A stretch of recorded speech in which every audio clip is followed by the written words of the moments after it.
la Romanée, c'est dans les noms qui sentent la Bourgogne, qui inspirent la Bourgogne. C'est quand même le cœur battant de la Côte de Nuit et ça fait partie de ces grands noms mythiques de la Bourgogne. C'est vraiment quelque chose qui est remarquable, qui se différencie complètement de la Romanée-Conti. On est au-dessus de la Romanée-Conti, où on est orienté sud-nord. Mais il faut comprendre qu'il y a une certaine déclivité, 10 à 12% de déclivité. On est au pied du Vaune Romanée-les-Regnault. Et le fait d'avoir installé cette orientation, c'est une retenue vis-à-vis de l'érosion. Ça nous permet de conserver ce sol, cette originalité de sol. C'est le plus petit climat de Bourgogne, tout petit timbre-poste, 85 arts.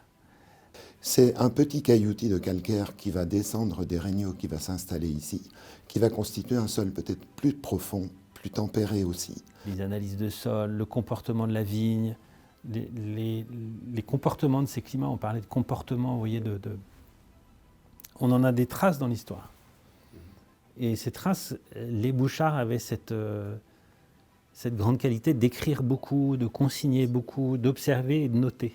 Je pense qu'on a un fonds documentaire avec les bouteilles qui est unique au monde, et je pense qu'on a un fonds documentaire, pour le coup, écrit, qui est aussi unique et qui est très émouvant parce que c'est écrit à la main. Ces archives, c'est un peu le pendant écrit de ce qu'on a dans la cave. On en parle beaucoup avec Géraud, avec Frédéric Weber, avec Christophe Bouchard, qui bien sûr, Christophe Bouchard, il a vécu sa vie chez Bouchard et il connaît ses archives peut-être mieux que personne.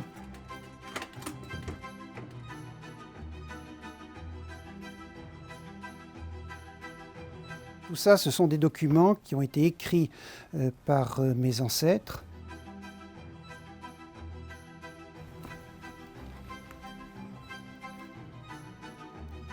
Des vendanges favorisées par un temps merveilleux, des vignes absolument saines et des raisins parfaitement mûrs nous ont donné en 1911 des vins de qualité remarquable. Tout concourt à présager pour la récolte 1911 un rang remarquable et assuré parmi les grandes années. Cette affiche est l'affiche d'une exposition qui a eu lieu à la Nouvelle-Orléans en 1884 et 85.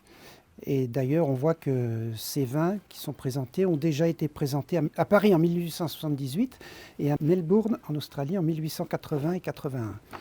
Donc je retrouve ici la Romanée 1865 qui a obtenu le premier prix. Je suis arrivé pour les vendanges 90 et mon premier souvenir, c'est d'aller décuver au château de Vaune-Romanée. Tout était vinifié bien sûr au château, les cuves.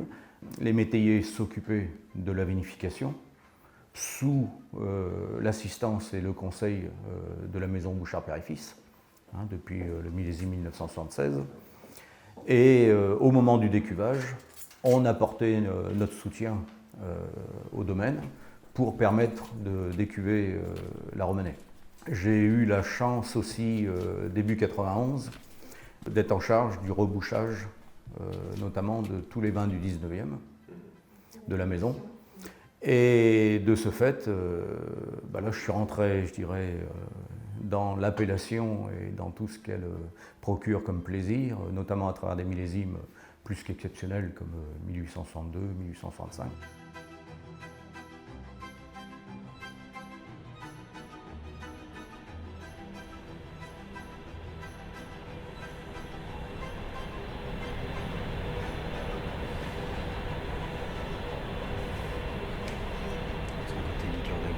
Ouais. C'est impressionnant, c'est plus l'écorce d'orange, mais une belle fraîcheur. Ouais. C'est peut-être la bouteille la plus fraîche depuis le début. Très expressif. Encore une fois, les petites notes un petit de rose, enfin, vraiment la pétale, c'est tout en délicatesse. Vivacité, il y a vraiment une belle fraîcheur. Et ça va être une très très grande bouteille. L'opération qu'on fait là, c'est vraiment pour garantir à nos futurs clients, aux amateurs, que ces vins, en tout cas quand ils sont passés en nos mains, ce qu'on a rebouché, on estime que c'est au niveau de l'appellation dans son millésime. La maison Bouchard avait la chance de posséder dans sa collection un trésor représenté par ces bouteilles de la Romanée. Trésor qui, pour autant, s'inscrivait plus dans le passé de la maison que dans son avenir. Et le projet est né de fermer cette parenthèse de la plus belle façon possible pour témoigner de la mémoire que représentait ce stock que possédait la maison Bouchard. On entretient un trésor c'est plus les bouteilles de Bouchard, ce ne sont plus les bouteilles d'une famille, ce sont des grands témoins d'histoire et d'une certaine manière c'est un patrimoine bourguignon qui dépasse largement le patrimoine de l'entreprise. J'ai pensé que c'était une bonne chose de partager cette grande période de la maison Bouchard père et fils. Depuis les bouteilles du 19e jusqu'aux dernières, on ferme une parenthèse de notre histoire. C'est une mémoire.